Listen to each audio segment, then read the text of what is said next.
BBAలో university second rank, third rank సాధించడం Sun International విద్యార్థులకే సాధ్యం. తెలుగు ప్రశ్నలు నమస్కారం. నేను మీ ప్రసాద్ గౌనియాల. ప్రస్తుతం మనతో శ్రీకాకుళం జిల్లాలోని ప్రతిష్టాత్మక నియోజకవర్గం నరసన్నపేట నియోజకవర్గానికి చెందిన సీనియర్ నేత నరసన్నపేట ఎమ్మెల్యే బొగ్గు రమణమూర్తి గారు ఉన్నారు. ఆయన మాటల్లో తాజా పరిస్థితుల గురించి మరిన్ని విషయాలు తెలుసుకునే ప్రయత్నం చేద్దాం. రమణమూర్తి గారు, మీరు సీనియర్ శాసనసభ్యులుగా ఉన్నారు. ఇటీవల శాసనసభలో ఎవరెవరు ఎప్పుడు గెలిచిన ఎమ్మెల్యేలు ఎప్పుడెప్పుడు వెళ్దామా అసెంబ్లీకి అని ఎదురు చూస్తుంటే కనీసం మాజీ ముఖ్యమంత్రి జగన్మోహన్ రెడ్డి అసెంబ్లీకి కూడా రాని పరిస్థితి. మీరు ఏ విధంగా చెప్తారు? చట్టసభలన్నవి ప్రజల తాలూ సమస్యల్ని చర్చించడానికి ఉంటాయి. ఒక బాధ్యతాయుతంగా ఉండే వ్యక్తి శాసనసభకు వచ్చి శాసనసభలో వారి వారిని వినిపించి ప్రజల సమస్యల్ని ప్రభుత్వం దృష్టికి తేవాలి. కానీ వాళ్ళకి ప్రభుత్వం మీద, వాళ్ళు గతంలో ముఖ్యమంత్రిగా ఉన్నప్పుడే ప్రజాస్వామ్యం మీద విశ్వాసం లేదు, వ్యవస్థలన్నీ నమ్మకం లేదు వాళ్ళకి. కోర్టులన్నా చట్టసభలన్నా నమ్మకం లేని వ్యక్తి ఈ జగన్మోహన్ రెడ్డి. అటువంటి జగన్మోహన్ రెడ్డి గురించి ఎంత తక్కువ మాట్లాడితే అంత మంచిది. నేపథ్యంలో జగన్మోహన్ రెడ్డికి సంబంధించి రమణమూర్తి క్లారిటీ ఇచ్చేశారు. రమణమూర్తి గారి సారథ్యంలో 2029 నాటికి నరసన్నపేట ఎలా ఉండబోతుంది? నరసన్నపేట నియోజకవర్గం చెప్పుకోవాల్సిన నియోజకవర్గాల్లో ఒక మంచి నియోజకవర్గం.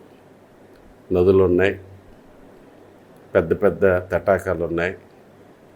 అంటే తీసుకుంటే ఉత్తరాన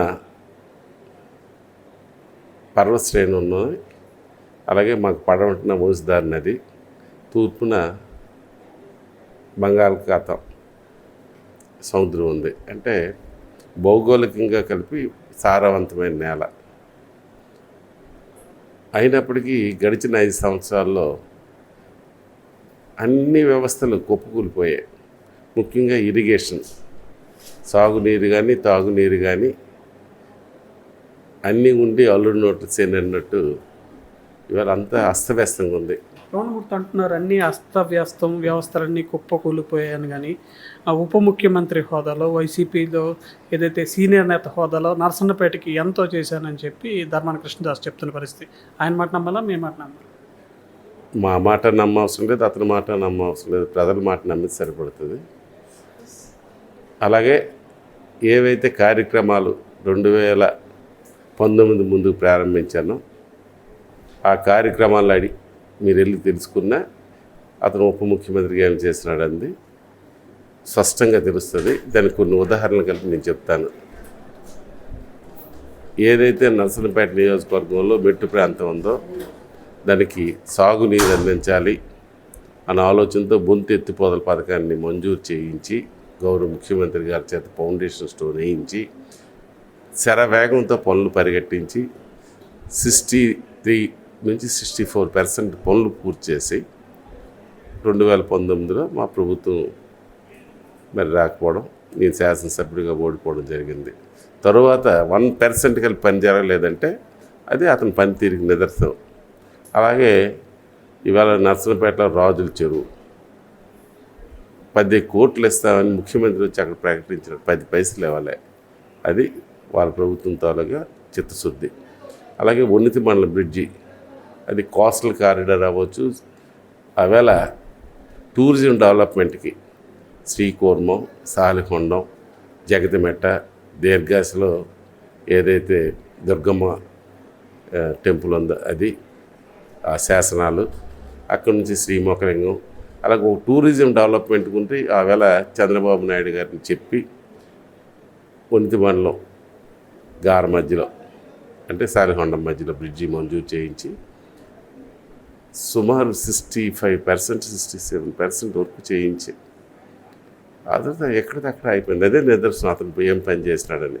వాళ్ళు పనిచేయలేదు కాబట్టి పక్కన పెట్టేశారు, మిమ్మల్ని ఎన్నుకున్నారు. 29 నాటికి మీరు ఏం చేసి చూడబోతున్నారు? మరి చూస్తున్నారు ఈవేళ రాష్ట్రం, ఇందాక చెప్పాను అస్తవ్యస్తంగా ఉందని. వ్యవస్థలన్నీ కుప్పకూలిపోయాయి. ఆర్థిక పరిస్థితి చూస్తే ఆర్థిక ఎమర్జెన్సీ పెట్టవలసిన పరిస్థితి. ఇవాళ మనకు ఉండే ఆస్తి చంద్రబాబు నాయుడే తప్పించి ఈ రాష్ట్రంలో అప్పులు ఆంధ్రప్రదేశ్ మిగిల్చినారు. ఈవేళ ఏది చేయడం అనేది ప్రాధాన్యత క్రమంలో అర్థం కాని పరిస్థితిలో ఉంది. ఒక 6 మాసాల వరకు పెద్దగా పనులు కొన్ని చేయలేం. ఒక 6 మాసాలు పోయిన తర్వాత ఈ పనులన్నీ మళ్ళీ పునఃప్రారంభం జరిపి తప్పనిసరిగా ఏవైతే ఆవేళ చేపట్టామో ఆ పనులు ఇంకా ప్రాధాన్యత క్రమంలో సాగునీరు తాగునీరుకి ప్రాధాన్యత ఇస్తాం. ఇప్పటికే సాగునీరుకి మరి హడ్డిల్స్ అవి క్లియర్ చేసి చివరి వరకు నీరు పంపించాం. అయితే ఇప్పుడు రివర్లో ఫ్లో తగ్గిపోయింది. దానివల్ల కొంత సమస్య ఉంది. కానీ సాగునీరు కానీ తాగునీరు కానీ సమస్యలు లేని నర్సన్నపేట తీర్చిదిద్దుతూ ఆవేళ ఏ కార్యక్రమాలు అయితే చేపట్టామో బొంతు ఎత్తిపోతల పథకం కావచ్చు, శ్రీముఖలింగ దగ్గర ఉండే తాగునీటి పథకం అవ్వచ్చు, ఇంకా పోలాకి ప్రాంతంలో కలిపి తాగునీరు సమస్య ఉంది, ఆ పరిష్కారం చేయడం కానీ, అలాగే ఈ బ్రిడ్జి కానీ ఇవన్నీ ప్రాధాన్యత ఇంక కొత్తగా చేస్తానంది ఉంచండి. ఈ పాత ఏవైతే ఉన్నాయో అవి మేము ప్రారంభించి మధ్యలో ఆగిపోయాయో ఇవన్నీ కంప్లీట్ చేస్తాను. నాకు ఆ నమ్మకం ఉంది.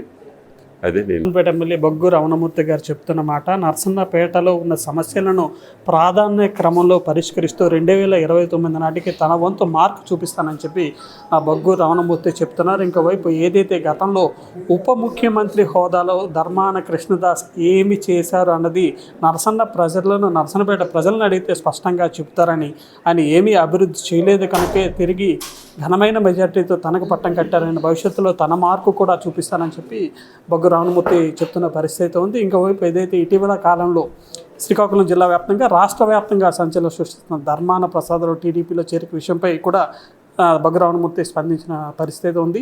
ఇది తన పరిధిలో అంశం కాదని, చంద్రబాబు నాయుడు దీనిపై స్పందించే పరిస్థితి ఉంటుందని, ప్రస్తుతం అలాంటి పరిస్థితులు ఎన్నికల లాంటి పరిస్థితుల నేపథ్యంలో ఈ ప్రశ్న కూడా ఉత్పన్నమైన పరిస్థితి లేదని నర్సన్నపేట ఎమ్మెల్యే బొగ్గు రమణమూర్తి చెప్తున్నారు. శ్రీకాకుళం జిల్లా కేంద్రం నుంచి ప్రశాంత్, తెలుగు న్యూస్.